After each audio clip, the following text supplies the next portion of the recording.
সকলের শুভ কামনা করে আজকে আমি আদি পুস্তক তার 22 অধ্যায় থেকে কিছু আলোচনা করছি। যখন আমি 1 থেকে 6 পর্যন্ত পড়লাম, দেখলাম ঈশ্বর আব্রাহামকে পরীক্ষা করলেন। বললেন, তুমি তোমার অদ্বিতীয় পুত্র ইসহাককে নিয়ে মোবিয়া দেশে যাও, সেখানে একটা পর্বতের কথা আমি বলবো, তাহার উপরে তাহাকে হোমার্থে বলিদান করো। আব্রাহাম প্রত্যুষে উঠে গর্ধব সাজিয়ে 2 জন দাস ও আপন পুত্র ইসহাককে নিয়ে হোমের জন্য কাঠ কাটলেন এবং ঈশ্বরের নির্দিষ্ট স্থানে রওনা দিলেন। দাসদের গর্ধবদের সাথে থাকতে বলে আব্রাহাম হোমের খাট ও পুত্রকে নিয়ে কাঁধে নিয়ে চললেন।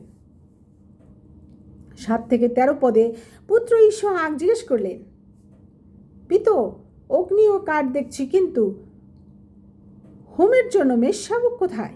আব্রাহাম কহিলেন, ঈশ্বর যোগাইবেন। ঈশ্বরের নির্দিষ্ট স্থানে গিয়ে যজ্ঞ বেদি সাজালেন।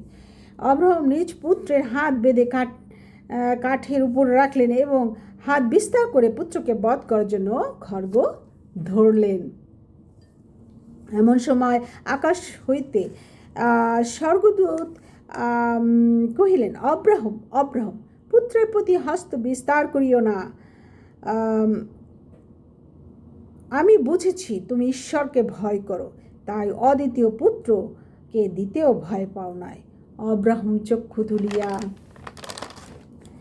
চাহিলেন এবং দেখলেন ঝোপের ভিতর একটি মেষ রয়েছে এবং সেই মেষটিকে পুত্রের পরিবর্তে হোমার্থে বলিদান করলেন।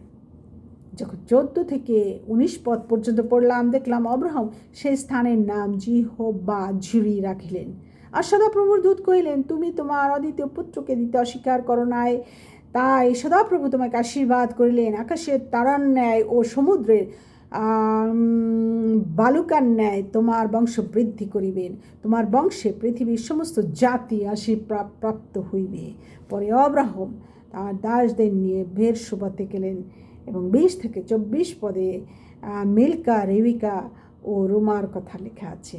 আসুন বাইবেল পাঠ করি, সবাই আশীর্বাদ পায় এবং মৃত্যুর পরে যেন আমরা সবাই সেই স্বর্গীয় স্থান পাই।